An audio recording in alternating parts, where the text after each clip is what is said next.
Bien. ¿Ahí están viendo bien? Sí, profe, sí se ve. Perfecto. Entonces, comenzamos con la clase de hoy.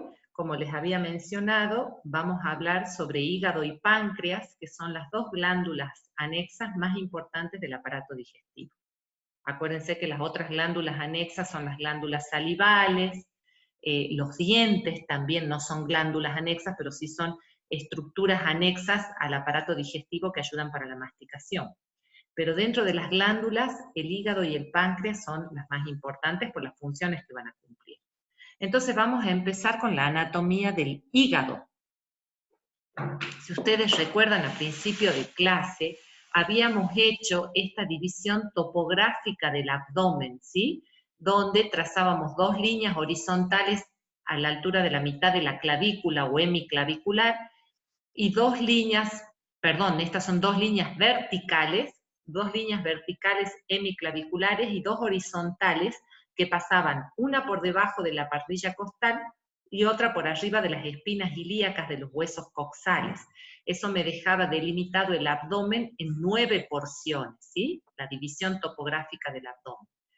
Y ahora vamos a ver precisamente órganos que se encuentran en esta cavidad abdominal. El que estamos abordando ahora es el hígado, que acá estoy señalando con el cursor, que fíjense ustedes me abarca el hipocondrio derecho, parte del epigastrio y puede llegar un poquitito hasta el hipocondrio izquierdo, fíjense. Pero la mayor voluminosidad del hígado va a estar entre el hipocondrio derecho y el epigastrio. Ese es el hígado. Del otro lado, del hipocondrio izquierdo, más que nada vamos a tener el vaso, pero ese no lo vamos a tratar hoy, eso lo vimos con la inmunidad. Y el páncreas, que sí lo vemos hoy, está retroperitoneal, por detrás de estas estructuras, del hígado, del estómago, está por detrás. Entonces, el hígado es un órgano glandular intraperitoneal. El hígado sí está rodeado de peritoneo. Y es un nexo entre la circulación general y el sistema porta. No se preocupen que hoy vamos a ver qué significa esto. Es un órgano indispensable para la vida, chicos. Una persona no puede vivir sin el hígado, ¿sí? Por supuesto que gracias a Dios existe la posibilidad de un trasplante hepático, pero sin hígado la persona no puede vivir. Cumple más de 1500 funciones. Nosotros hoy día vamos a ver unas 5 o 6 funciones del hígado, pero cumple más de 1500 funciones. Es el órgano central de los metabolismos, es decir, de cómo se procesan las proteínas, los hidratos de carbono, los lípidos. A eso se refiere con ser el órgano central de los metabolismos. Tiene la capacidad de regenerarse. Eso es algo muy importante, por eso cuando se hacen cirugías del hígado, se sacan partes del hígado, se ha visto que es el único órgano que tiene la capacidad de regenerarse. Por supuesto que si uno hace una esplenectomía, no es una esplenectomía, una hepatotomía total, o sea, se lo saca el hígado totalmente, no vamos a tener esa posibilidad de regenerar. La regeneración es cuando hay extracciones parciales del tejido hepático. Se ubica en el hipocondrio derecho, como habíamos mencionado, una parte del epigastrio y el hipocondrio izquierdo. Tiene forma ovoide, de color rojo oscuro. ¿Por qué tiene ese color rojo oscuro? Porque tiene mucha sangre venosa, como vamos a ver en un rato. Por eso es un rojo oscuro. La superficie es lisa y friable, es bastante frágil. Por eso también hay que tener muy presente que el hígado, ante determinados accidentes, como los accidentes de tránsito, donde el volante choca con la parrilla costal y la puede hundir e incrustar en este órgano, es altamente friable y genera hemorragia. Lo mismo pasa con el vaso, por eso hace rato me confundí y les dije esplenectomía, porque en realidad en estos accidentes los dos órganos que más se afectan son el vaso y el hígado, y muchas veces en el caso del vaso no queda otra que sacarlo, hacer la esplenectomía, porque el vaso es reservorio de sangre, entonces si se rompe el vaso es una pérdida masiva de sangre que puede matar a la persona por shock hipovolémico, entonces se termina sacando el vaso y la persona va a quedar quedar inmunodeprimida de por vida. En cambio, con el hígado, si uno llega a una intervención quirúrgica oportuna, se puede sacar la parte sangrante y que quede el resto del órgano. Pero hay que tener en cuenta que son órganos, tanto el hígado como el vaso, extremadamente friables, frágiles, y se encuentran debajo de la parrilla costal, entonces cualquier golpe, patada, volante durante un accidente, un choque de autos, puede generar lesión de estos órganos. Están protegidas por la arcada costal, posee dos caras, una cara antero-superior y otra cara inferior, ya la vamos a ver. Posee dos extremos o polos, el derecho más voluminoso que el izquierdo, dos bordes, uno anterior cortante y otro posterior romo, mide 28 centímetros de longitud, 20 centímetros de ancho en el lado derecho y 8 centímetros de ancho en el lado izquierdo. En un adulto el hígado no se palpa en condiciones normales, eso también es importante saber.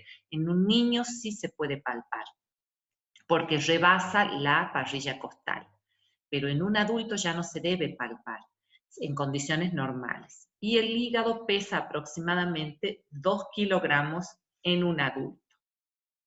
Ahí lo tenemos al hígado, estamos observando esta cara superior y esta cara inferior, este lóbulo derecho que es más prominente y el lóbulo izquierdo que es menos prominente. La medida habíamos dicho que eran 28 centímetros de longitud, 28 centímetros de longitud, de ancho el lóbulo derecho mide 20 centímetros, mientras que el lóbulo izquierdo mide 8 centímetros. Este lóbulo derecho es el que va a ocupar sobre todo el hipocondrio derecho, esta parte del medio va a estar en epigastrio y esta puntita del lóbulo izquierdo va a llegar al hipocondrio izquierdo. Fíjense que acá hay un ligamento, ya lo vamos a ver, que es un ligamento que precisamente me divide la parte superior del hígado en una parte derecha y una parte izquierda.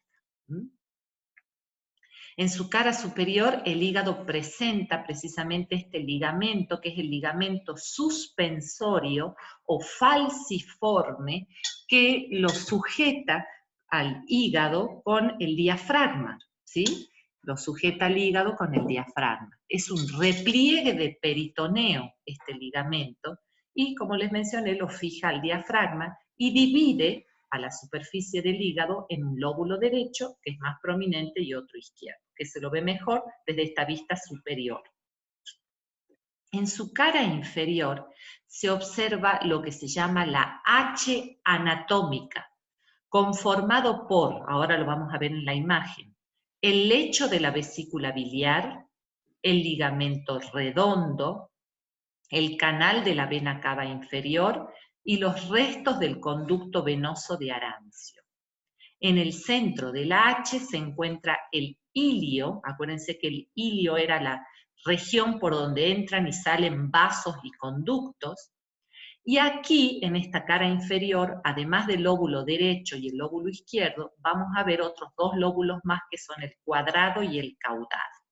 Parece difícil viéndolo o leyéndolo así, pero en la imagen va a quedar más fácil. Primero empecemos con la cara superior del hígado, que es la más sencilla.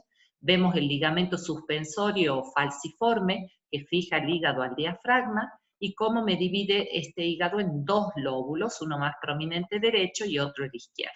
Y acá se ve que traspasa un poquito el borde, no hemos mencionado hace rato los bordes, ¿no? Este era el borde anterior cortante y por detrás está el borde posterior romo. Aquí vemos cómo rebasa el borde anterior un poquito la vesícula biliar. Pero vamos a la cara inferior o póstero inferior del hígado. Acá sí tenemos una rica cantidad de estructuras para mencionar. Primero que veo el lóbulo izquierdo y veo el lóbulo derecho, porque aquí no se ve tanto como el lóbulo desde la vista superior, pero sí se ve que tengo aquí esta escotadura que me genera el ligamento suspensorio por el lado de arriba. Entonces me va a delimitar lóbulo izquierdo y lóbulo derecho mucho más prominente. Pero además yo aquí veo otros dos lóbulos. El lóbulo cuadrado, que se llama así porque tiene realmente la forma de un cuadrado, fíjense acá, y el que está arriba, que es el lóbulo caudado.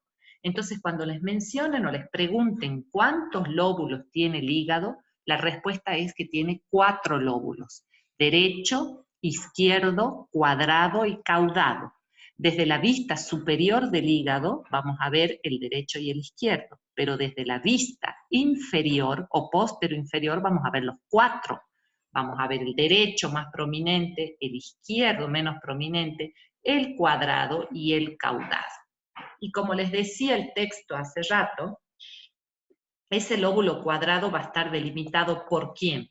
Por la vesícula biliar, por el ligamento redondo, los conductos como les decía aquí, de Arancio, el lecho de la vesícula biliar, el ligamento redondo, el canal de la vena cava inferior y restos del conducto de Arancio, y en el centro se va a encontrar el ilio, por donde entran los vasos y salen conductos.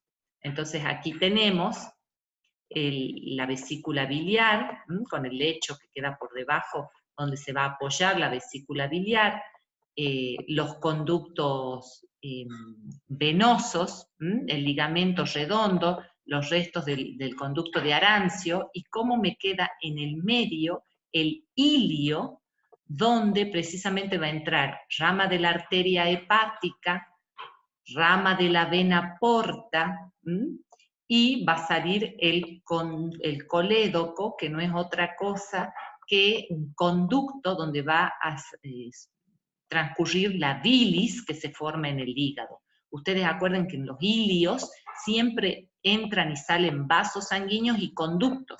El conducto del hígado es el conducto colédoco, ese es el conducto que va a salir por el ilio, precisamente llevando la bilis que produce el hígado, ¿sí? Y en el lóbulo caudado, que es lo que voy a ver, en un costado, la vena cava inferior. Porque ya vamos a ver dentro de un rato que el contenido de la vena porta va a terminar virtiéndose en la vena cava inferior. Eso lo vamos a ver más adelante. Entonces, las relaciones anatómicas que va a tener este hígado, fíjense, en la cara superior va a ser con la parrilla costal y con el diafragma, por supuesto, ¿no? Y en la cara posterior, fíjense ustedes, va a ser por un lado con la vesícula biliar, por otro lado, eso sobre todo el lóbulo derecho. Por otro lado, vamos a tener también en la cara posterior que se va a relacionar con el ángulo derecho o ángulo hepático del colon, que lo vimos en la clase pasada.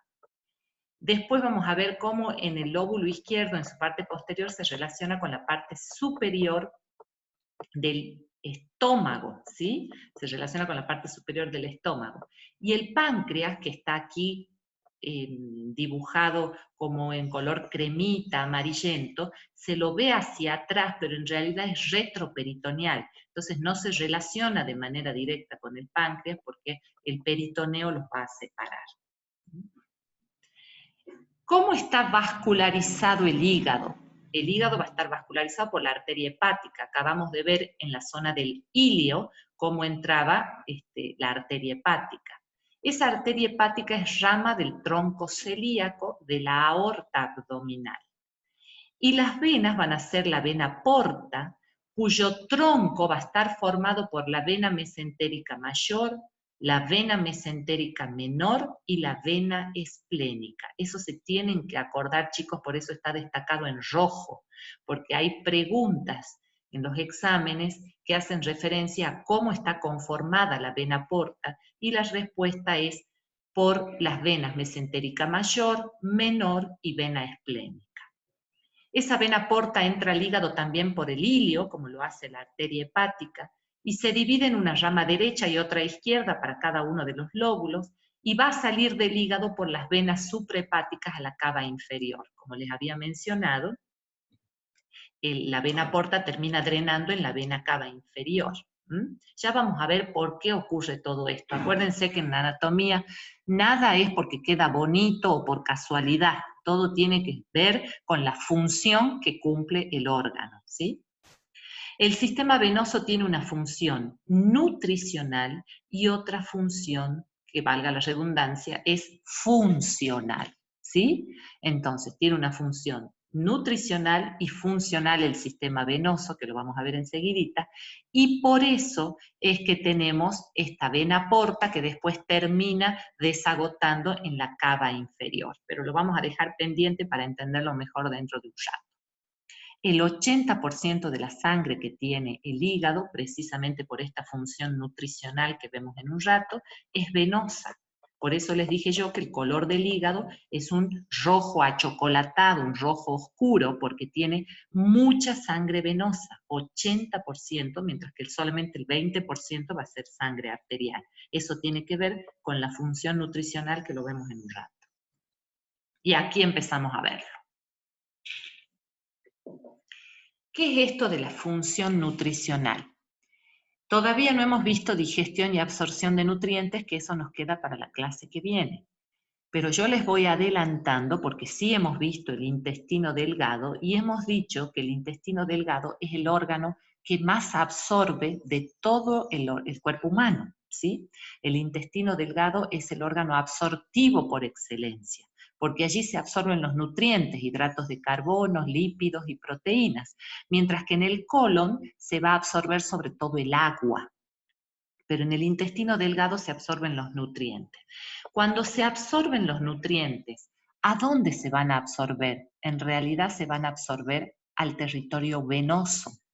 No se absorben al territorio arterial, se absorben al territorio venoso para a través de las venas llegar por la vena porta al hígado. Y ustedes van a decir, ¿y por qué pasa esto? Yo les pregunto a ustedes. ¿Qué pasa si ustedes se ganan $1.000.000? Más de uno quisiera, obviamente, sobre todo como está la situación en nuestro país. Pero ¿qué pasa si nos ganamos $1.000.000? ¿Qué haríamos con ese $1.000.000? En principio lo guardaríamos, ¿sí? Lo guardaríamos porque para nosotros es sumamente necesario tener ese capital guardado.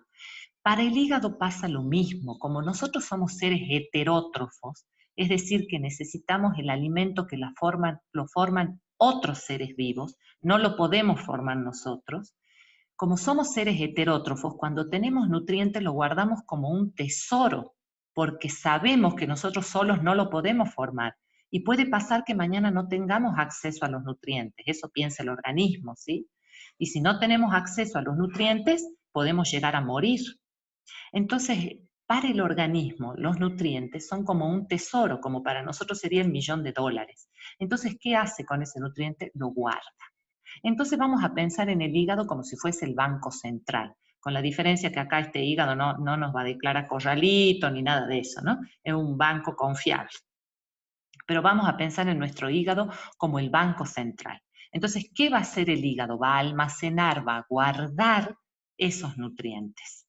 Por ese motivo es que los mismos se van a absorber en el intestino delgado al territorio venoso, que sería como una suerte de carretera que va directo al banco para no desviarse a ningún otro lado. Entonces, por el territorio venoso van a ir los nutrientes a través de la vena porta al hígado. Entonces el hígado va a determinar qué hace con esos nutrientes, cuánto va a guardar, cuánto va a utilizar, y una vez que decidió qué hacer, ahora sí se va a unir con las venas hepáticas o suprahepáticas para que esos nutrientes pasen a la circulación general. Y además, para llevar el dióxido de carbono, como toda vena, producto del metabolismo celular. Por eso es que tenemos las dos funciones, nutricional y funcional. La funcional es llevar el dióxido de carbono, como pasa con todas las venas. Y la nutricional es justamente, como el nombre lo dice, llevar los nutrientes desde el intestino delgado al hígado a través de la vena porta, fíjense que aquí les dice vena porta, para que el hígado decida qué hacer con esos nutrientes y una vez que almacenó lo que tenía que almacenar, el resto lo manda por las venas hepáticas o suprahepáticas, cualquiera de las dos está bien dicha. Aquí en el esquema les dice ¿dónde está? Venas hepáticas, aquí está. Aquí les dice vena hepática, pero también la pueden encontrar en la bibliografía, como dice aquí, como venas suprahepáticas. Cualquiera de las dos está bien. Entonces va el contenido de la vena porta a estas venas hepáticas o suprahepáticas que van a terminar drenando en la vena cava inferior para ir a la circulación general. Entonces, como una suerte de puente Esto actúa como una suerte de puente entre el intestino y el hígado, donde por el territorio venoso van a ir los nutrientes al hígado, el hígado decide qué hacer con ellos, cuánto almacena, y el resto lo manda por las venas hepáticas o suprahepáticas, se llaman así porque salen arriba del hígado, fíjense, hasta la vena cava inferior, que después va a terminar desagotando en las cámaras derechas del corazón, luego ocurre toda la circulación menor y después va a pasar al torrente arterial, donde volvemos a empezar el recorrido, ¿sí? ¿Quién va a inervar el hígado? Ya hemos visto la irrigación. Ahora vamos a ver la inervación. Antes de pasar a inervación, chicos, recuerden ustedes cuando vimos en aparato circulatorio los sistemas portas, que teníamos el de la vena porta y el de la hipófisis en el encéfalo, que son los sistemas que empiezan en capilares venosos y terminan en capilares venosos. Y es lo que acabamos de ver, capilar venoso de la vena porta, capilar venoso de las venas suprahepáticas. Entonces esa es la definición de porta. Todo sistema que comienza en capilar venoso y termina en capilar venoso. Lo tenemos aquí en el hígado y después lo vamos a volver a ver cuando veamos la hipófisis, ¿sí? Bien, la inervación va a estar a cargo del sistema nervioso autónomo o visceral, que es el que se encarga precisamente de regular la parte del sistema nervioso que regula los órganos o vísceras, y dentro de este sistema autónomo visceral vamos a tener el nervio vago o neumogástrico o décimo par craneal, que es el mismo nervio neumogástrico o vago o décimo par craneal, es exactamente el mismo, y por otro lado el plexo solar. Son los dos nervios que me van a inervar el hígado, el neumogástrico o vago o décimo par por un lado y por el otro el plexo solar. Eso lo vamos a volver a ver cuando veamos sistema nervioso autónomo o visceral. Y después acá vamos a hacer una mención sobre la segmentación hepática. ¿Qué es esto de la segmentación hepática? Son las porciones anatómicas que tiene el hígado con una irrigación propia. Y esto es importante saber porque si yo tengo que extraer una porción del hígado, por ejemplo, por un tumor, o como les dije hace rato, por un traumatismo que me tiene sangrando una zona, si yo entiendo y conozco estas porciones anatómicas con irrigación propia, por supuesto esto en realidad lo conocen los cirujanos, cuando uno conoce esto sabe que puede sacar una porción que sea la porción dañada o la porción que tenga el tumor sin dañar o perjudicar el resto del hígado y su funcionalidad. Entonces por eso es importante conocer la segmentación hepática, porque me permite sacar parte del tejido o del órgano hepático sin dañar la función general del mismo. Y encima además tiene la capacidad del hígado de regenerarse, pero para regenerarse tengo que sacar una determinada porción, no lo puedo sacar al hígado completo. Y yo les recomiendo leer, ya que estamos con el tema y para que ustedes tengan una mayor cultura general, por así decirlo, les recomiendo leer de la mitología griega la historia de Prometeo el encadenado.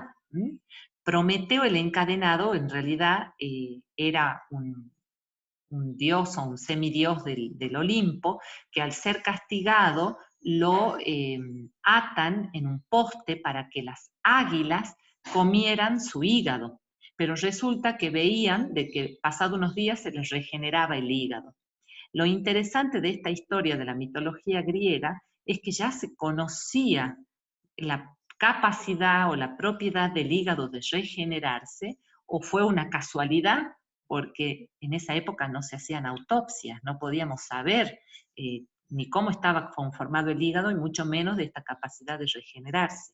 Sin embargo, en esta historia de la mitología griega, como les digo, casualidad o no casualidad, ellos tendrían un conocimiento más profundo que hacía pensar de que el hígado podía regenerarse, y de ahí viene esta historia de Prometeo encadenado.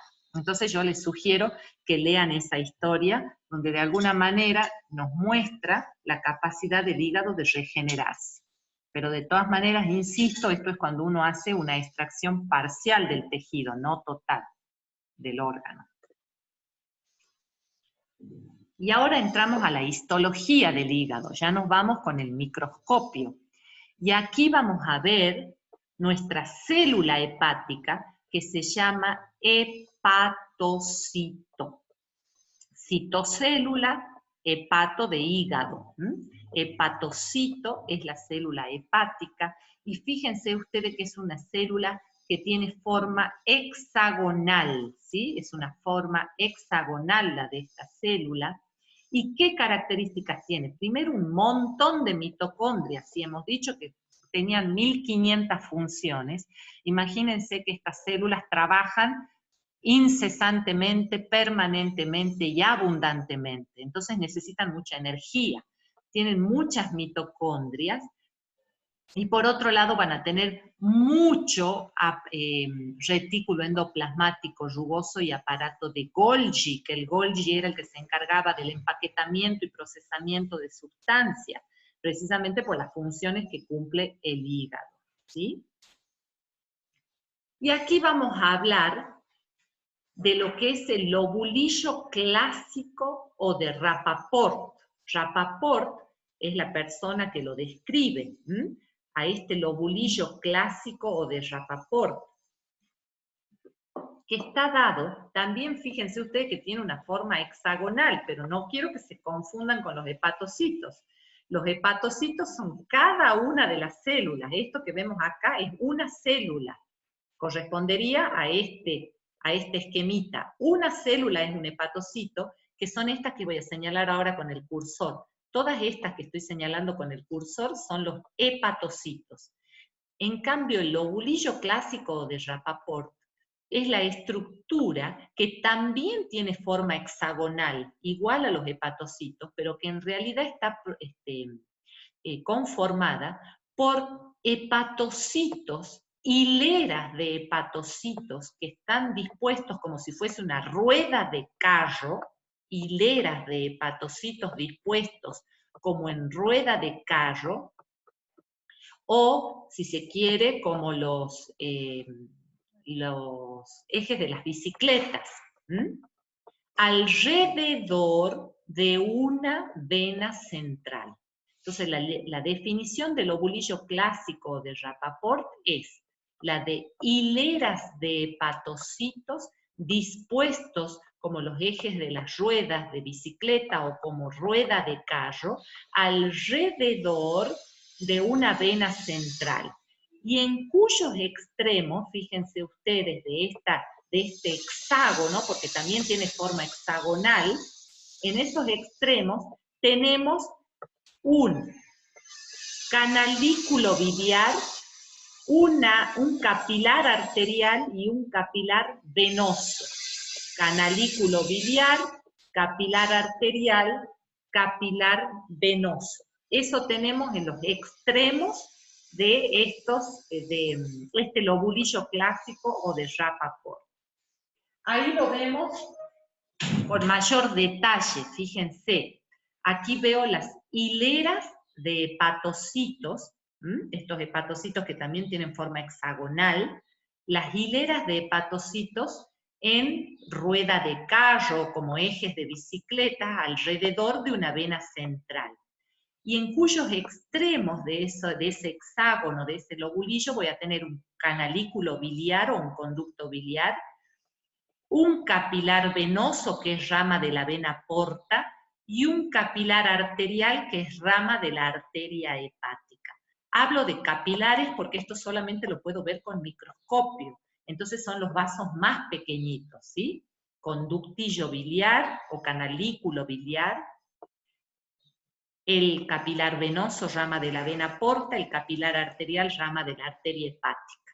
Y fíjense ustedes, aquí les muestra la circulación, cómo va la circulación.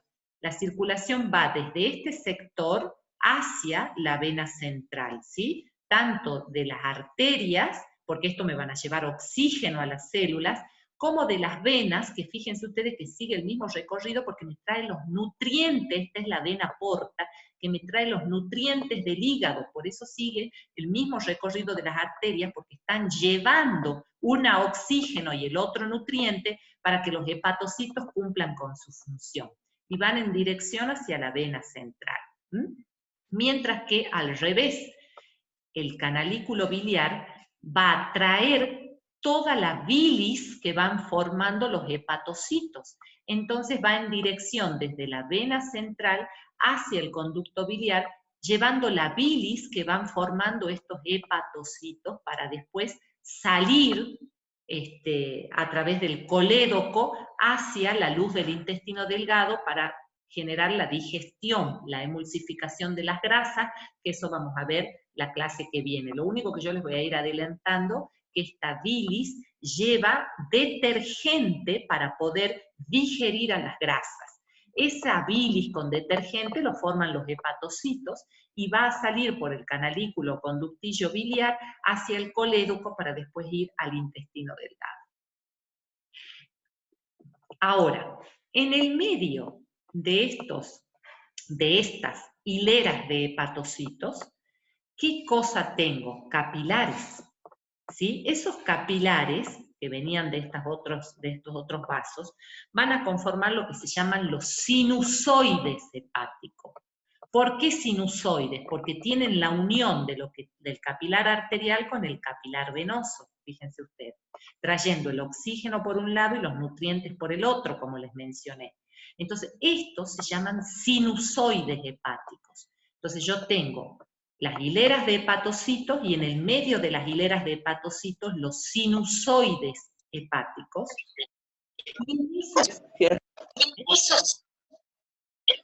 Me pegué contra la pared. En vez de sacarme pelo, me dejé un poco. ¿Por qué? Porque había rozado con él. Por favor. En medio de los sinusoides hepáticos, ¿qué vamos a tener? Una célula llamada células de Kupfer, que no son otra cosa que células de la inmunidad, son macrófagos, células presentadoras de antígeno, que lo que hacen es digerir cualquier microorganismo que pudiera haber venido sobre todo de la vena porta porque viene del intestino, y el intestino puede estar contaminado, entonces me traen algún microorganismo y se van a ir. Por favor. Las células de Kupfer se van a encargar de digerir esas moléculas, ¿sí? Entonces, esta imagen la tienen que tener bien presente porque esto siempre es pregunta de examen. ¿Cómo está conformado el lobulillo clásico o de Rappaport, que es la histología del hígado, la unidad morfofuncional del hígado? Y ustedes tienen que responder por una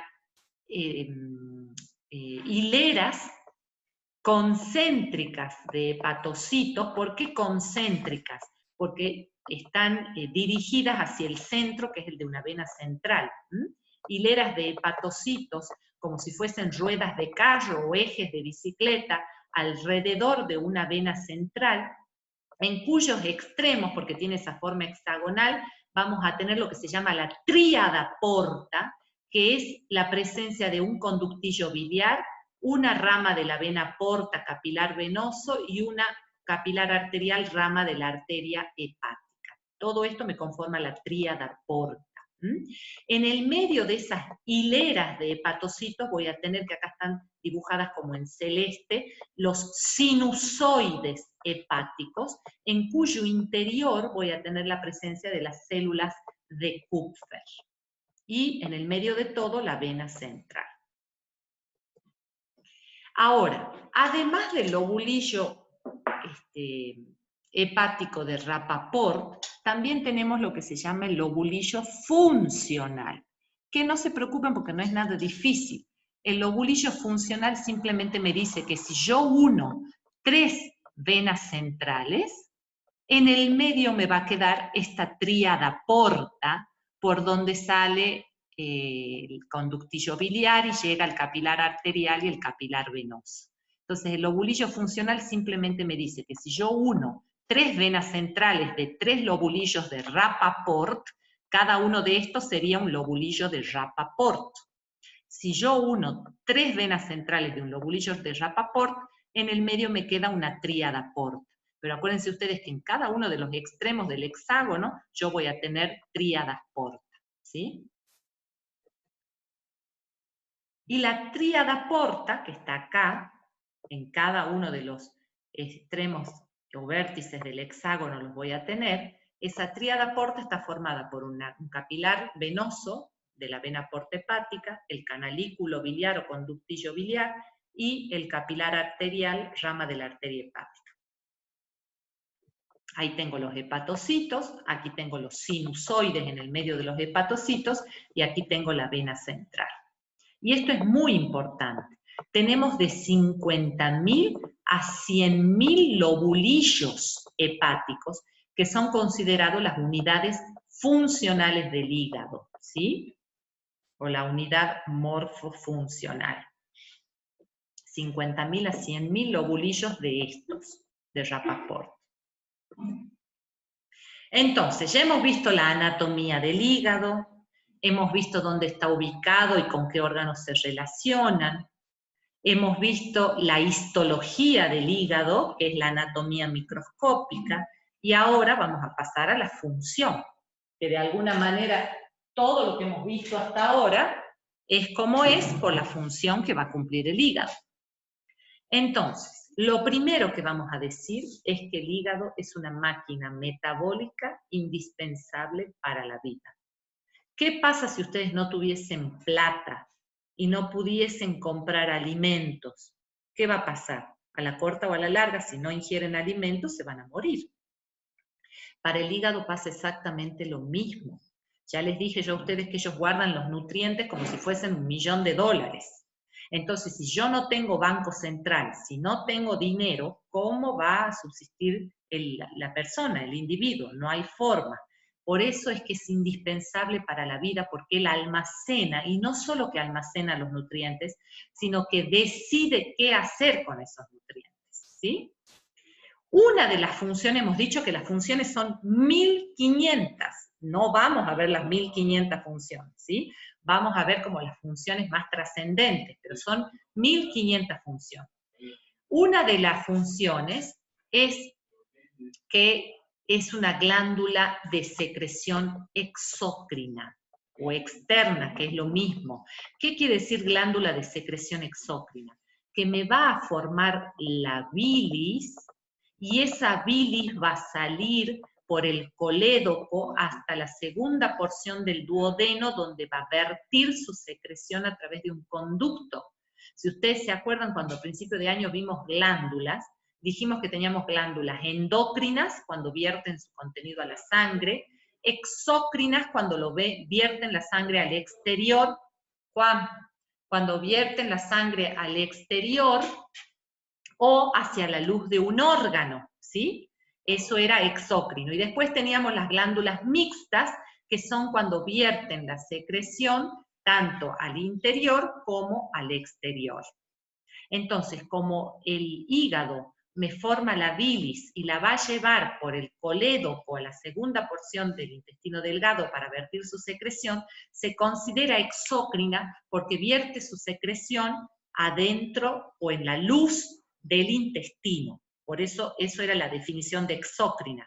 Toda glándula que vierte su secreción al exterior o hacia la luz de un órgano. En este caso, el colédoco va a llegar a la luz del intestino delgado, llevando la bilis. Por eso es glándula de secreción exócrina. Entonces, va a secretar esta bilis que tiene en su interior las sales biliares, que son las que actúan como detergentes de las grasas, como yo les mencioné. Las sales biliares son los detergentes de las grasas. Y además, desechos como la bilirrubina. Si ustedes recuerdan cuando vimos sangre, fíjense cómo todo se va uniendo con todo. Si ustedes recuerdan cuando vimos sangre, habíamos dicho que el glóbulo rojo, cuando cumplía los 120 días de vida, se iba a morir a su cementerio, que era el sistema retículo endotelial del vaso. Cuando moría el glóbulo rojo en el vaso, la hemoglobina que está dentro del glóbulo rojo se fragmentaba en globina y en grupo M. La globina era una proteína que era reciclada por el organismo, pero el grupo M había que eliminarlo porque era tóxico. ¿Y quién lo elimina? El hígado, transformando este grupo M en un pigmento que es la bilirrubina. Primero la bilirrubina era indirecta, luego se conjugaba en el hígado en directa, y después cuando pasaba por el intestino, porque acuérdense ustedes que como la bilis lleva la bilirrubina por el colédoco a la luz del intestino, cuando el intestino absorbe un poquito de bilirrubina, no solo los nutrientes, también un poquito de bilirrubina, y eso le daba la coloración a la materia fecal. Pasa que ya no se llamaba bilirrubina una vez que se absorbe, se llamaba estercobilina y estercobilinógeno, y eso le daba el color marrón a la materia fecal. Y por otro lado, lo que se absorbe a la sangre, por la sangre, también me va a dar el color característico de la orina, el color amarillo. Entonces, parte de esa bilirrubina que se absorbe me va a dar el color amarillo de la orina. Y lo que está en el intestino le va a dar el color marrón a la materia fecal. ¿Se acuerdan que eso lo vimos cuando vimos la clase de sangre? Entonces, ¿qué es la bilirrubina? Es un pigmento. Es un pigmento que se forma en el hígado a partir del grupo M de la hemoglobina, luego que el glóbulo rojo cumplió sus 120 días de vida y muere. Eso se llama hemólisis. Luego de la hemólisis, también conocida como hemocateresis, cualquiera de las dos está bien, les digo porque por ahí los libros hablan de hemólisis, otra de hemocateresis, que no es otra cosa que cuando el glóbulo rojo cumple sus 120 días de vida y muere. En esa hemólisis se recupera la globina de la hemoglobina, se recicla para el organismo y el grupo M pasa al hígado para su eliminación porque es tóxica. En el hígado se conjuga en bilirrubina directa, antes se llamaba bilirrubina indirecta, y a partir de ahí lo que se absorba con los nutrientes va a ir por la sangre y después en la orina se va a transformar en urobilina, urobilinógeno y le da el color amarillo a la orina, y lo que queda en la luz del intestino se transforma en estercobilina, estercobilinógeno y me va a dar el color característico marrón de la materia fecal. ¿Sí? Entonces, ¿qué lleva la bilis? La bilis va a llevar agua, las sales biliares producidas por los hepatocitos y la bilirrubina, que es el pigmento también producido por los hepatocitos luego de conjugar, que se va a llamar bilirrubina directa. Y aquí tengo yo las vías biliares. Déjenme que rebobine un poquito atrás. Aquí tengo yo el conductillo biliar.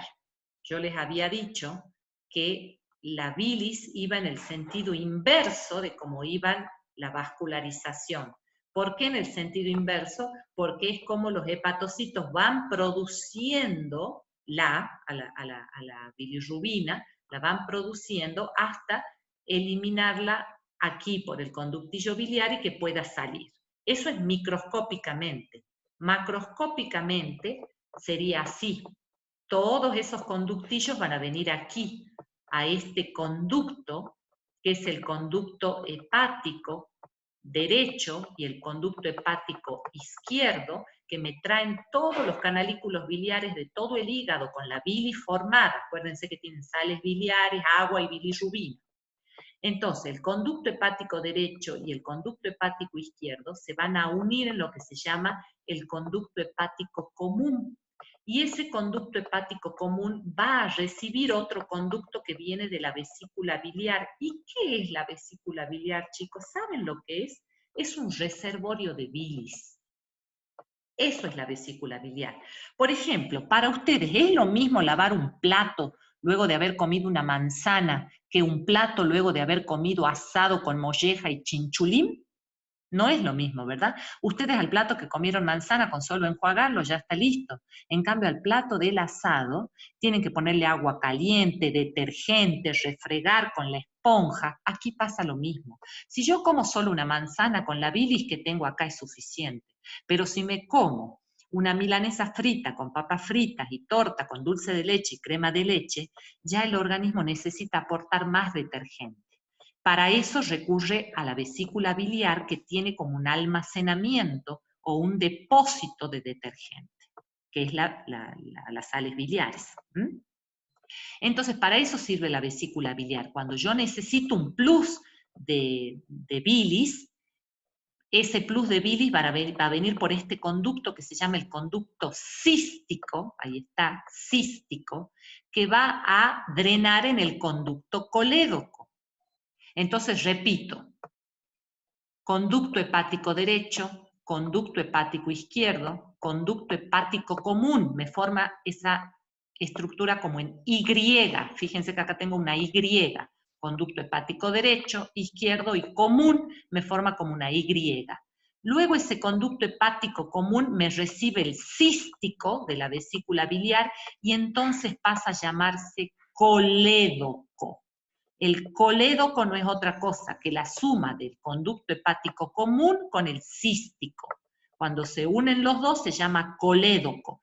Y ese colédoco va a venir a la segunda porción del intestino delgado, en lo que se llama el agujero o esfínter de Oddi. Oddi es el anatomista que lo describe. Segunda porción del intestino delgado, en el esfínter de Oddi, en lo que también se conoce como ampolla de Vater, que no es otra cosa la ampolla de Vater, que esa dilatación donde está el esfínter de Oddi.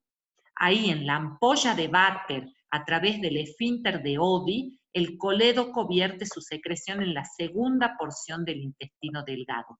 Muchas veces lo hace independiente y otras, como ven en este esquema, lo hacen junto al conducto que va a venir del páncreas, que se llama Wirsung. El conducto que viene del páncreas, que se llama Wirsung, también desemboca en la segunda porción del intestino delgado. A veces lo hace en conjunto con el colédoco y a veces tengo dos orificios, uno para el colédoco y otro para el Wirsung del páncreas. ¿Sí? Pero los dos van a desembocar en la segunda porción del duodeno a la altura de la ampolla de Vater, donde se encuentra el esfínter de Oddi, que es el agujerito por donde penetran, sean los dos juntos o uno arriba del otro. Ahora, otra cosa importante que les quiero mencionar. Esto parecería que está adentro del hígado, chicos, pero en realidad no está dentro del hígado. Estos son vías extrahepáticas. Esto que están viendo acá, todo el esquema, la Y, la vesícula, el colédoco, todo lo que están viendo acá, no está metido en el hígado, queda por fuera del hígado. Si ustedes me permiten, voy a volver bastante más atrás, hasta esta imagen aquí, donde aquí lo ven.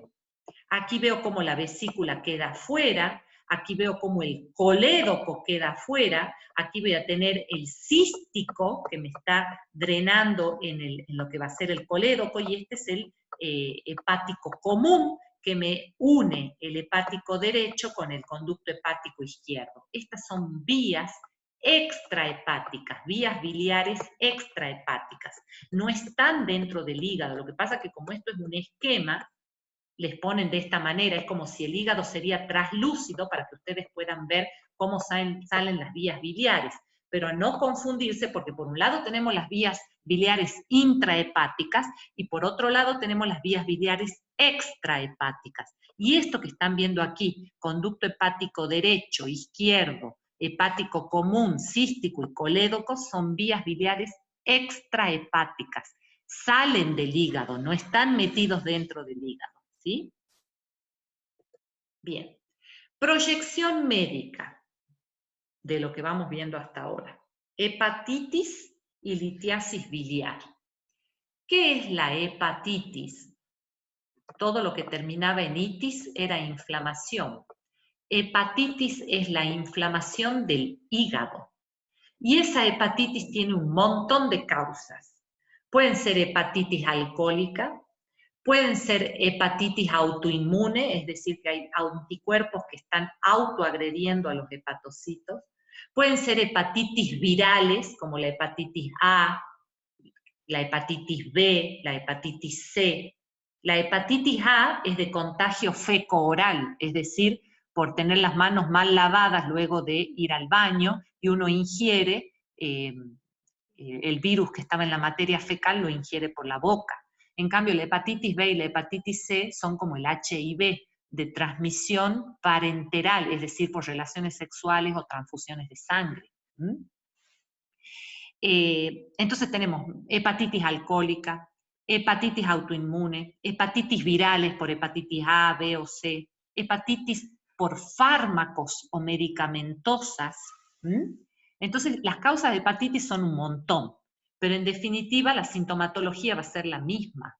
Esa bilirrubina que formaba el hígado va a estar aumentada en extremo y me va a dar una pigmentación característica de la piel que se llama ictericia.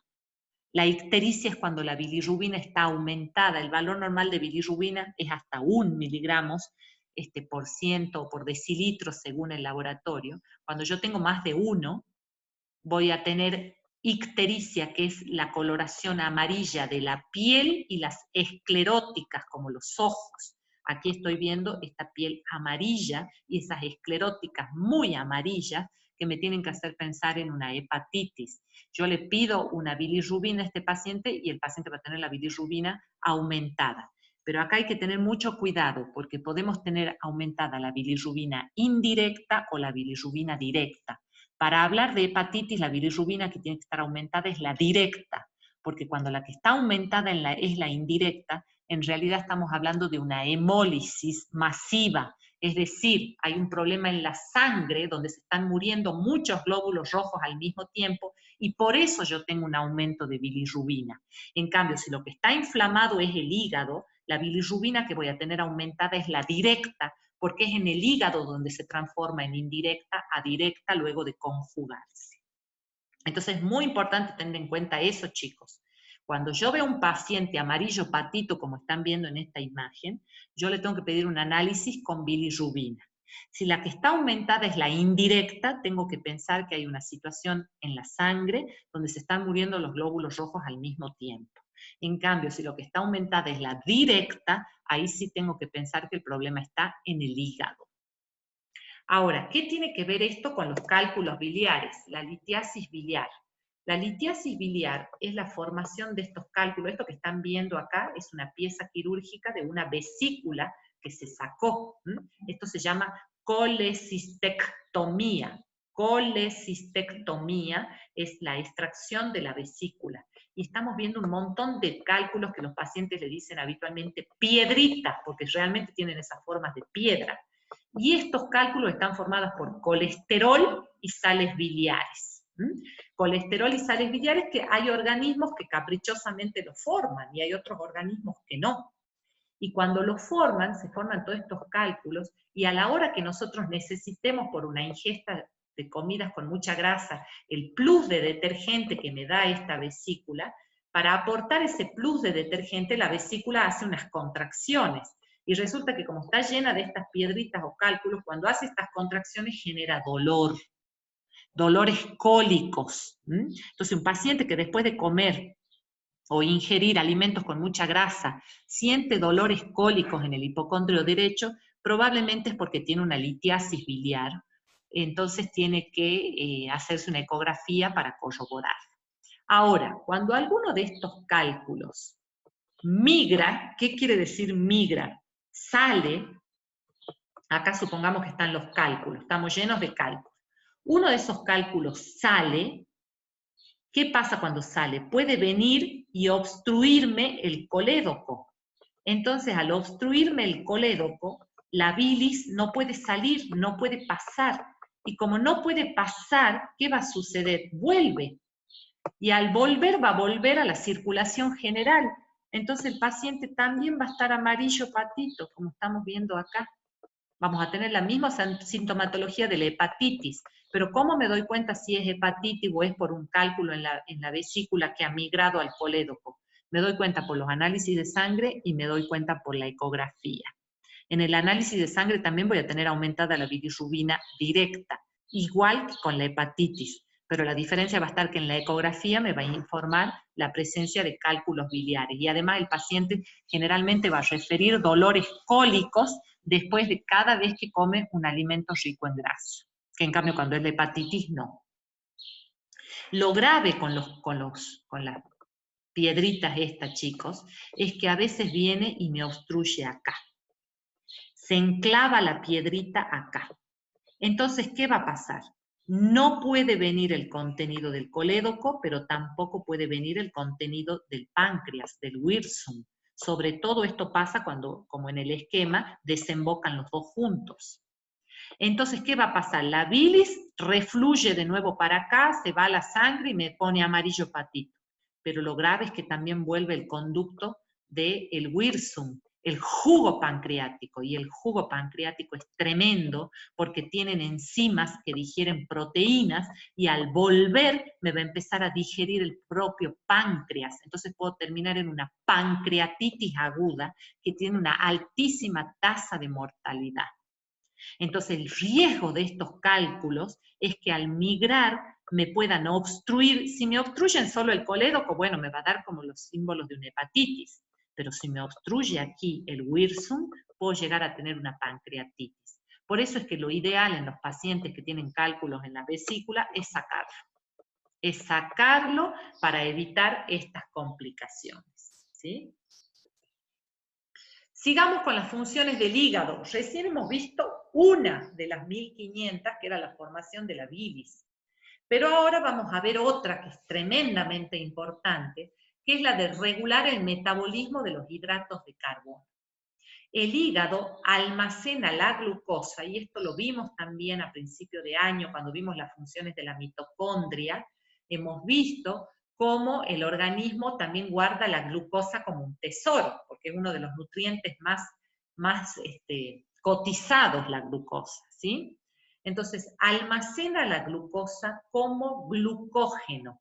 Para que ustedes me entiendan, en este ejemplo del Banco Central, sería el glucógeno como fajos de billetes. Los fajos de billetes serían las moléculas de glucosa agrupadas unas con otras para formar el glucógeno. A eso se le conoce como glucogenogénesis. Glucogenogénesis. Génesis es formación de glucógeno. Eso hace el hígado con la glucosa. Cuando uno necesita glucosa, porque por ejemplo está en ayunas, no ha llegado a desayunar y necesita energía, el hígado ¿qué va a hacer? De estos fajos de billete va a sacar unos cuantos billetes, como cuando nosotros vamos al cajero y sacamos unos cuantos billetes porque estamos necesitando plata. Ese mecanismo de destruir el glucógeno para tomar moléculas de glucosa se llama glucogenolisis, donde lisis es destrucción del glucógeno. ¿Y eso qué me va a generar? Un aumento de la glucemia, es decir, billetes disponibles, glucemia, azúcar en la sangre. Y esto ocurre gracias a una enzima, chicos, y esto también es pregunta de examen, que es la enzima glucosa 6-fosfatasa. ¿Por qué les digo que esta enzima es importante? Porque también tenemos glucógeno en el músculo, pero la diferencia es que el glucógeno del músculo es para el propio músculo. El músculo almacena glucógeno para él, porque como el músculo también necesita mucha energía, él se garantiza de tener su reservorio de energía. Entonces tiene un glucógeno propio, pero que no lo puede aportar a la sangre porque no tiene esta enzima. En cambio el hígado sí la tiene, y por eso el hígado es solidario y nos va a aportar la glucosa a la sangre. Esta enzima es la glucosa 6-fosfatasa. La tiene solo el hígado y permite la glucogenolisis para la obtención de glucosa a la sangre. Y finalmente, el otro mecanismo es la gluconeogénesis. ¿Y qué era esto de la gluconeogénesis? Era que a partir de ácidos grasos y aminoácidos, el hígado puede obtener energía. Por ejemplo, esto pasa con los desnutridos o los pacientes o las pacientes anoréxicas, donde luego de no comer por muchas horas y haberse acabado el depósito de glucógeno, ¿qué hace el organismo? Tiene que recurrir a los ácidos grasos y a los aminoácidos para la obtención de energía. Esto también es el propósito de las dietas hipocalóricas cuando uno quiere bajar de peso, ¿no? Cuando uno quiere bajar de peso, pues, se acaba el reservorio de glucógeno en el hígado, y entonces el hígado manda la orden de que se obtenga la energía de los ácidos grasos y los aminoácidos, y por eso comenzamos a bajar de peso. Pero si ya nos pasamos de la raya, como pasa en los anoréxicos o en los desnutridos, comienza ya la destrucción de las proteínas propias. Entonces comienza a sacarse la albúmina, que es la proteína de la sangre, las proteínas de los anticuerpos, por eso es que los desnutridos o los anoréxicos van a estar llenos de edema, porque no tienen la albúmina, que es la proteína de la sangre que evitaba los edemas. Vamos a tener trastornos inmunológicos por pérdida de defensa, porque ya no tenemos anticuerpos, ¿sí? Eso es en cuanto al metabolismo de los hidratos de carbono. En cuanto al metabolismo de los lípidos, ¿qué hace el hígado? Regula el contenido en la sangre del colesterol, es decir, determina cuánto colesterol pasa a la sangre y cuánto no. Forma las lipoproteínas, decide cuánto de los lípidos se une a proteínas para formar estas lipoproteínas, que son, para que ustedes piensen, como carritos las lipoproteínas que trasladan moléculas. Unas lipoproteínas que ustedes conocen son la LDL y la HDL, que lo conocemos como colesterol bueno y colesterol malo. Son lipoproteínas de alta densidad y baja densidad que me llevan el colesterol. Pero además las lipoproteínas también llevan otras moléculas, son como remises o carritos, digamos, que van por la sangre llevando moléculas. Después también el hígado decide la formación y degradación de los fosfátidos como lecitina y esfingomielina, muy importantes en el sistema nervioso, porque son los que me van a formar la vaina de mielina, de los axones mielínicos. También forma los fosfolípidos, y los fosfolípidos, ¿dónde lo hemos visto? En las membranas plasmáticas. Acuérdense que el 80-90% de los lípidos de las membranas plasmáticas eran fosfolípidos. Entonces miren todo lo que hace el hígado con los lípidos. Decide cuántas de esas grasas van como colesterol a la sangre, cuántas conforman lipoproteínas, cuántas van a ir a los axones mielínicos y cuántas me forman los fosfolípidos de las membranas. En cuanto al metabolismo proteico, se encarga de la síntesis de casi todas las proteínas plasmáticas y las proteínas de la coagulación. Eso es fundamental, porque cuando yo tengo una alteración hepática, uno de los signos que voy a tener son las hemorragias, precisamente porque no tengo las proteínas de la coagulación. Y además las proteínas plasmáticas, ¿cuáles eran? La albúmina, las alfa-globulinas, las beta-globulinas y las gamma-globulinas. Acuérdense que las gamma-globulinas son los anticuerpos, y esas se forman en la médula ósea. Por eso es que aquí les dice casi todas las proteínas, no les dice todas las proteínas plasmáticas, les dice casi, porque la gamma-globulina es la única que se forma en la médula ósea. Pero la albúmina, las alfa-globulinas y las beta-globulinas se forman aquí, en el hígado. Y las proteínas de la coagulación, como les mencioné, también. Por otro lado, me degrada los aminoácidos, en la gluconeogénesis, cuando se necesita energía de estos, y también se encarga de la detoxificación del amoníaco, que es un metabolismo, o metabolito, mejor dicho, de las proteínas, lo degrada en urea, que después por la sangre se va a eliminar por el riñón. Por eso también cuando tengo una hepatopatía, es decir, una enfermedad del hígado, yo voy a tener acumulación de este amoníaco que es tremendamente tóxico, sobre todo para el sistema nervioso central. Me puede llegar a dar hasta cuadros de paranoia, como demencia, por esa acumulación de amoníaco. Habíamos dicho que el hígado tenía un montón de aparato de Golgi, precisamente porque el aparato de Golgi era el que se encargaba de la detoxificación de sustancias, y justamente el amoníaco es lo que más se detoxifica aquí en el hígado. Por otro lado, también voy a tener como otra función, una quinta función, el almacenamiento de sustancias importantes para el metabolismo, como el hierro, las vitaminas A, D y B12, bueno, el glucógeno, que ya lo mencionamos hace rato con el metabolismo de los azúcares, pero fíjense cómo también vitaminas y hierro se almacenan en el hígado. Otra función es el metabolismo y la detoxificación de hormonas, fármacos y toxinas.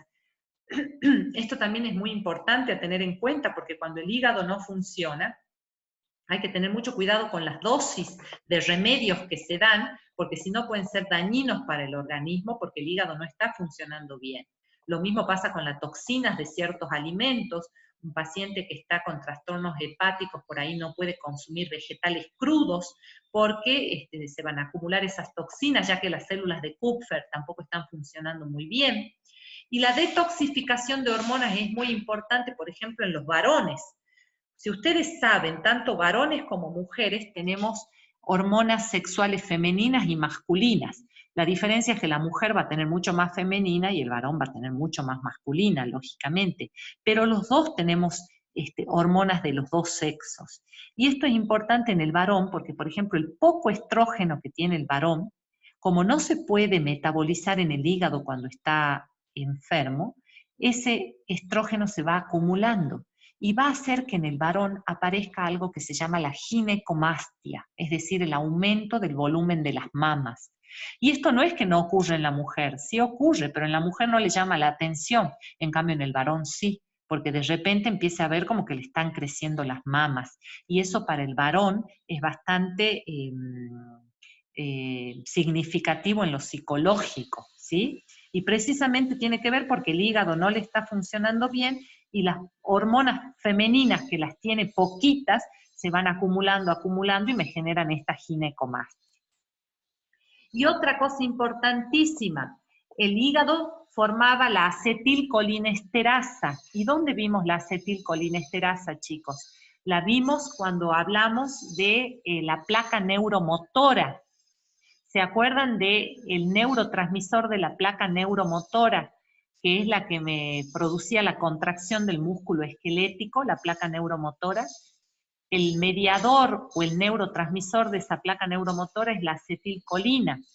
Y esa acetilcolina, luego de haber hecho o mandado el mensaje de la contracción muscular, debía ser recaptada por los botones presinápticos o destruida por la enzima acetilcolinesterasa. Y esa enzima la produce el hígado. Entonces, si yo tengo una patología en el hígado y no tengo buena producción de la acetilcolinesterasa, ¿qué va a pasar? Que voy a tener mucha acetilcolina en el espacio de la placa neuromotora y contracciones permanentes. Por eso es que los pacientes con hepatopatía generalmente tienen temblores, chicos. Tienen temblores, ¿por qué? Porque no son captados por los botones presinápticos toda la acetilcolina, y lo que tenía que destruir la acetilcolinesterasa no se está destruyendo porque no se produce correctamente en el hígado, y entonces es como que tengo permanentemente en la placa neuromotora el mensaje de que hay que contraerse, hay que contraerse, hay que contraerse, y entonces yo voy a tener temblores de los músculos esqueléticos de los pacientes con hepatopatía. Entonces, fíjense que hemos mencionado nada más que 7 funciones de las 1500. Fíjense si no es un órgano importantísimo el hígado. Como proyecciones médicas, bueno, una la hemos mencionado hace rato, la colelitiasis, que es la presencia de cálculos en la vesícula. Por otro lado, también vamos a hablar como proyección médica del hígado graso. ¿Qué es el hígado graso? La acumulación anormal de ciertas sustancias grasas como los triglicéridos en el interior de los hepatocitos. ¿Y por qué puede ser esto? Por alcoholismo, por insulinoresistencia, y por supuesto que el hígado graso me va a ir de a poco alterando la estructura del hígado y me puede llegar a degenerar en lo que se llama cirrosis. Por eso cuando uno tiene un hígado graso, tiene que empezar a cuidar ese hígado. Si el paciente tomaba alcohol, va a tener que dejar alcohol. Si tiene insulinoresistencia, se tiene que tratar la insulinoresistencia, tiene que tener una dieta saludable, hacer actividad física, evitar el consumo de fármacos que sean hepatotóxicos. ¿Por qué? Porque con el tiempo ese hígado graso me puede desencadenar una cirrosis. Y la cirrosis es una enfermedad crónica e irreversible del hígado. Por más que el hígado tenga la capacidad de regenerarse, cuando ya estamos ante una cirrosis, el daño es irreversible, con destrucción de esas células hepáticas o hepatocitos que me van a producir un aumento de un tejido nodular y fibroso, como si fuese la cicatriz en la piel. Si ustedes ven la cicatriz en la piel, no es la misma piel que el resto de la piel, valga la redundancia. De hecho, ahí ni siquiera me crecen pelos, no hay glándulas, porque es un tejido cicatrizal. La cirrosis es otro tejido fibroso y nodular como si fuese cicatrizal en el hígado, con lo cual en esa zona no voy a tener las funciones del hígado. Y cuanto más extendida esté el daño, menos funciones voy a tener y voy a terminar en lo que es una insuficiencia hepática. Y el cáncer del hígado generalmente también deviene de una cirrosis hepática, es decir, la cirrosis hepática me predispone después a la aparición de un cáncer de hígado. Ahora, eso es cuando el cáncer es en el hígado inicialmente, pero también hay que tener cuidado porque el hígado es un lugar de metástasis de muchos otros cánceres, ¿no? Uno puede tener cáncer en el colon, en el estómago, cáncer de mama, y de repente aparecer una metástasis en el hígado. Como el hígado recibe tanta vascularización por la función que cumple, no es raro pensar que por esa vascularización vienen células malignas de otros órganos con cáncer y terminan haciendo metástasis aquí.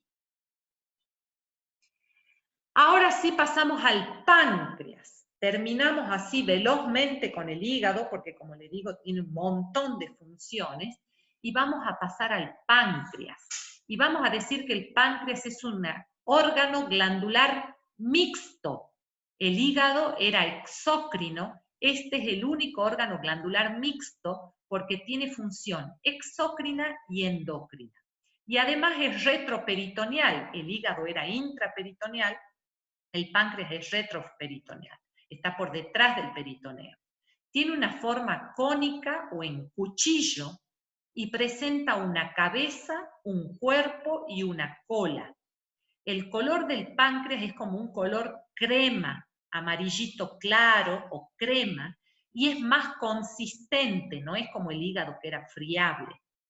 Mide 15 a 20 centímetros de longitud, 4 centímetros de ancho y 5 centímetros de espesor.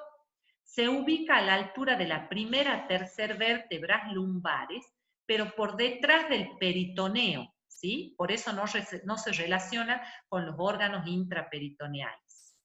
Pesa entre 70 a 150 gramos, o sea, es livianito. El hígado habíamos dicho que pesaba hasta 2 kilos en un adulto, el páncreas de 70 a 150 gramos.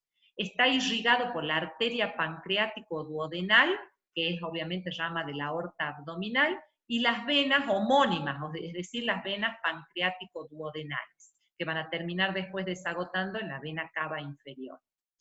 ¿Se puede vivir sin el páncreas? Sí, sin el páncreas se puede vivir porque uno puede tomar, digamos, exógenamente las hormonas que necesitamos, tomar o inyectarse, digamos, la insulina, por ejemplo, ¿sí?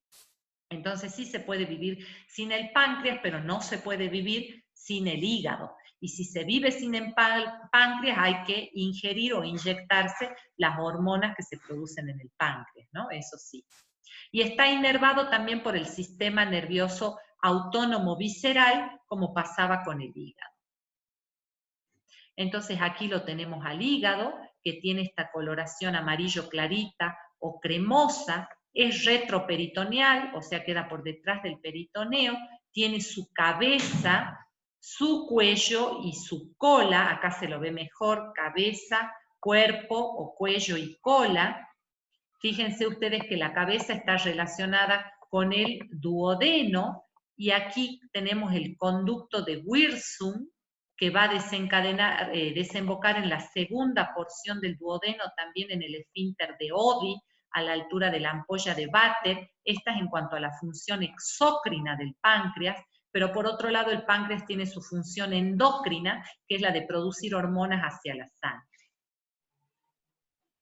Aquí nuevamente lo tenemos al páncreas, queda translúcido al fondo porque es un órgano retroperitoneal, su cabeza se va a relacionar con la segunda porción del duodeno y su cola con el riñón izquierdo.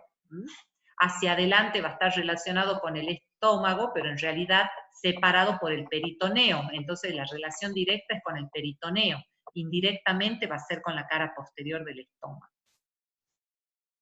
Las relaciones anatómicas, entonces, en su cabeza, a la altura antero-superior, va a ser con el antro gástrico, el borde derecho con la segunda porción del duodeno y el borde inferior con la tercera porción del duodeno, como habíamos dicho.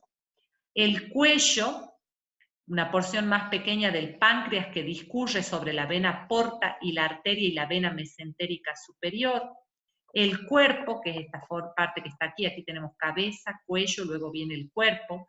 es bordeado superiormente por la arteria esplénica y la vena esplénica, corre por detrás, se va a relacionar con el mesocolon transverso. El mesocolon era el peritoneo que unía el colon transverso a la cavidad abdominal. Y la cola se extiende hasta el ilio esplénico, es decir, donde entran los vasos, los vasos sanguíneos del vaso, alcanzando el vaso solo en el 50% de los casos. Tiene dos componentes el páncreas, un componente exócrino y un componente endocrino, por eso es una glándula mixta, pero fíjense que el componente exócrino es el 80-85% del tejido pancreático. La unidad glandular exócrina se llama acino y está compuesta por los acinos, o células, perdón, mejor dicho, células acinares y las células centroacinares. Las células acinares son cilíndricas o piramidales, con citoplasma basófilo y gránulos secretorios, y las células centroacinares son cuboides o planos, más bien pálidos, y dan origen a los conductos pancreáticos. Los conductos excretorios en general son el de Wirsum, pero en algunos pacientes se han visto dos conductos excretorios y en ese caso se llaman Wirsum y Santorini. Entonces aquí tenemos las células acinares pancreáticas, que son estas que están viendo más externamente, que tienen gránulos en su citoplasma, y las células acinares centroacinares, que son las que están aquí adentro, que son más bien cúbicas o planas, y que me van a dar origen a los conductos pancreáticos. Entonces esto que están viendo en celeste, fíjense ustedes, son los acinos pancreáticos formadas por las células acinares pancreáticas, perdón, y centroacinares. Mientras que estas que están viendo como verde manzana son los islotes de Langerhans. Se llaman así porque Langerhans es la persona que los describe, y esos islotes reciben el nombre de islotes porque parecen pequeñas islas en medio de los acinos pancreáticos. El 85% del tejido pancreático dijimos que era acinar, es decir, el que me produce el jugo pancreático, la función exócrina, mientras que los islotes de Langerhans solamente me constituyen el 15% del tejido pancreático y va a estar formado por estos islotes que tienen las células, que vamos a ver dentro de un rato, productoras de hormonas.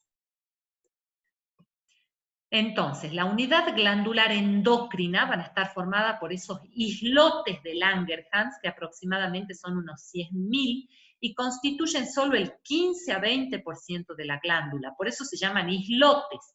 Parecen pequeñas islitas en medio de todos los acinos pancreáticos. Esos islotes poseen 4 tipos de células, que son las beta, alfa, gamma y las PP, y 2 tipos secundarios que son las D1 y las enterocromafines. ¿Por qué están primero las células beta y no las alfa? Porque las beta conforman la producción de la insulina tan importante, ¿sí? Y entre las beta y las alfa tenemos el 85% de la producción de estas células endócrinas. Por ende, nosotros queremos que ustedes conozcan, sí que existen beta, alfa, gamma y PP, D1 y enterocromafines, sí, pero nos interesa que conozcan estas dos, las beta y las alfa, porque las betas producen la insulina y las alfa producen el glucagón. Y aquí tengo una histología del páncreas. Fíjense, esto que ven aquí es un islote de Langerhans, en medio del resto del tejido pancreático que es de acinos. Los acinos, la función exócrina, me conformaba el 85% del tejido, mientras que los islotes solamente el 15 a 20%.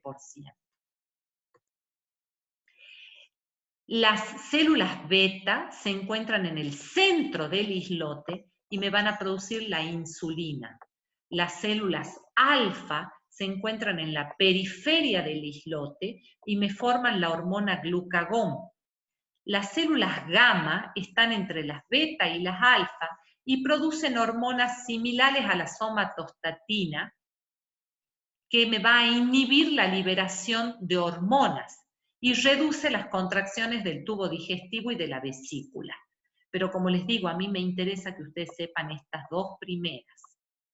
El PP está disperso en la periferia de los islotes y significa polipéptido pancreático, eso significa PP, y también inhibe la secreción exócrina del páncreas.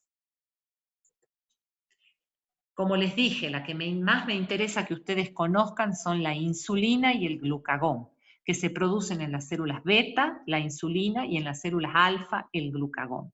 Esas son las que más me interesa que conozcan. La insulina tiene un efecto anabólico. ¿Qué quiere decir anabólico? Que favorece la captación y el almacenamiento y el uso de la glucosa por los tejidos. Tiene mayor efecto en el músculo, en el hígado y en el tejido adiposo. Y lo que me va a hacer la insulina es disminuir la glucemia. ¿Por qué la disminuye? Porque la guarda en el hígado o la lleva al músculo o al tejido adiposo. Por eso es que la insulina se produce en mayor proporción luego de la ingesta de comida. ¿Por qué? Porque luego de comer yo voy a tener en la sangre una hiperglucemia. Y lo que hace la insulina es guardar ese azúcar en el banco central o en el músculo o llevarlo a la grasa. El banco central hemos dicho que era el hígado. Entonces por eso la insulina me disminuye la glucemia porque estimula la glucogenogénesis, ¿sí? Favorece la síntesis y depósito de lípidos o triglicéridos en el hígado. Por eso es que cuando yo tengo diabetes o insulinoresistencia, ¿qué voy a tener? Hígado graso, porque hemos dicho que el hígado graso era la acumulación de triglicéridos en el hígado. Y facilita la síntesis y depósitos de proteína. Por eso es anabólico. Anabólico es porque produce formación. Factores que van a estimular la liberación de la insulina, el aumento de la glucemia. Por eso les digo que después de comer es donde se va a aumentar la producción de insulina. El aumento de los ácidos grasos y aminoácidos en la sangre también va a estimular la liberación de insulina, es decir, después de ingerir alimentos. Las hormonas gastrointestinales como la gastrina, la colecistoquinina, la secretina, también estimulan la liberación de insulina. Otras hormonas, como las hormonas de crecimiento, el cortisol, que es el corticoide natural de la sangre, la estimulación parasimpática y la resistencia a la insulina y la obesidad, son todas situaciones que van a aumentar la liberación de insulina. ¿Quiénes van a inhibir la liberación de insulina? La disminución de la glucemia, es decir, cuando no tengo azúcar en la sangre, el ayuno, la somatostatina y las catecolaminas, que son sistema nervioso simpático, me van a disminuir la liberación de insulina. Ahora vamos al glucagón. El glucagón se producía en las células alfas de los islotes de Langerhans pancreáticos y tiene un efecto catabólico, es decir, de destrucción. Anabólico era de formación, catabólico quiere decir de destrucción. Es un polipéptido el glucagón, su secreción se inhibe con la hiperglucemia, es al revés de la insulina, y se incrementa en el ayuno. Justamente cuando yo no ingerí alimentos y necesito energía, quien se va a liberar es el glucagón. También se libera ante situaciones de ejercicio. ¿Por qué? Porque necesitamos aporte de glucosa. Entonces, ¿qué va a hacer el glucagón? La glucogenolisis, es decir, me va a destruir el depósito de glucógeno en el hígado para aportar glucosa a la sangre. También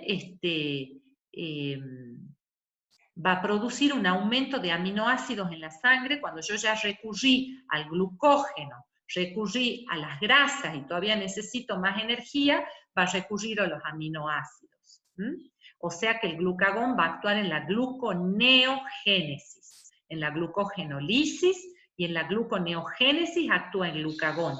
En cambio, la insulina actuaba en la glucogenogénesis. Va a ser el principal efecto metabólico de este glucagón el aumento de la glucemia. Interviene por dos mecanismos, promoviendo la glucogenolisis hepática y también la gluconeogénesis hepática, como les acabo de decir. Como proyección médica de esta parte del páncreas, vamos a mencionar a la diabetes mellitus. ¿Se acuerdan que yo les había dicho en otra clase que teníamos dos tipos de diabetes? La mellitus y la insípida. La insípida y mellitus tenían que ver con que antes se probaban las orinas de los pacientes. Y se veían que en pacientes que orinaban mucho, al probar la orina, unos eran dulces como la miel, de ahí viene mellitus, y otros no tenían gusto, de ahí viene insípida. La diabetes insípida tenía que ver con la falta de hormona antidiurética. En cambio, la diabetes mellitus tiene que ver con un excesivo aumento de glucosa en la sangre, porque falla la insulina. Y cuando este excesivo aumento de glucosa en la sangre se trasladaba a la orina porque superaba el transporte máximo de la glucemia o de la glucosa en el riñón, que lo vimos cuando vimos riñón, fíjense cómo todo se va uniendo con todo, chicos.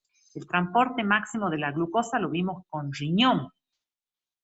Cuando se supera ese transporte máximo de la cantidad de glucosa que tengo en la sangre, me aparece glucosa en la orina, y eso es glucosuria, y eso le da el dulzor a la orina.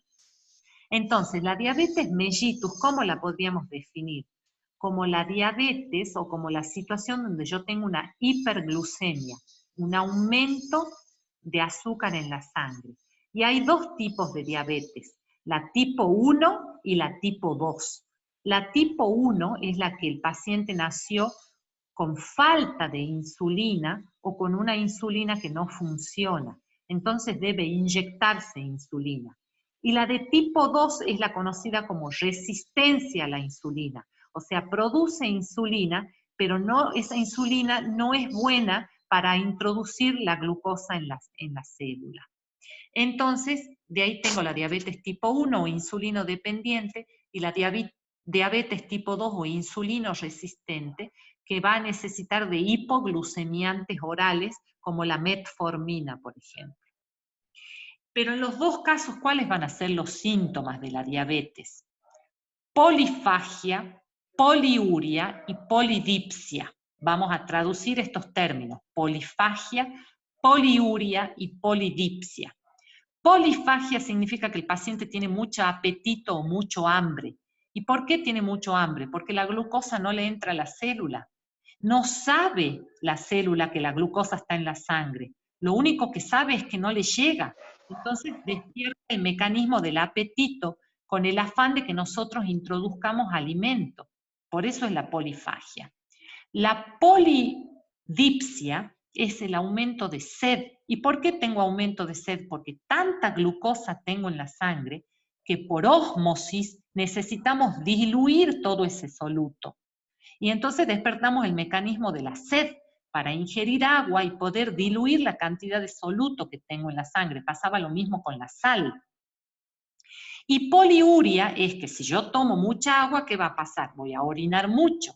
Entonces son pacientes que llaman la atención, que se levantan varias veces a la noche para orinar y están orinando cada rato todo el día. Entonces, polifagia, aumento de apetito; polidipsia, aumento de sed; y poliuria, aumento de orinar en el día o orinar varias veces en el día, son los síntomas de la diabetes. Pacientes que tengan estas características deben hacerse análisis de sangre buscando glucemia, o sea, solicitando glucemia en la sangre para ver si hay un aumento de la misma. Y otra cosa que se suele pedir en estos pacientes, sobre todo si son obesos, es dosaje de insulina en la sangre y también de triglicéridos y colesterol, ¿sí? Con esto, chicos, termino la clase de hoy. Ahí les muestro imágenes de Jerusalén, porque fue un viaje que hice el año pasado, justamente cuando volví y di esta clase, por eso está la imagen aquí de Jerusalén, con la cúpula dorada, la mezquita de la cúpula dorada, donde antes era un templo judío, por eso está el muro de los lamentos. Ese es el muro de los lamentos, donde los judíos lloran el haber perdido el templo, que ahora está en manos de los musulmanes, por eso hicieron una mezquita Así que un lugar exquisito realmente para conocer. Bueno, con esto sí dejo de grabar. Permítanme ustedes que vuelvo aquí.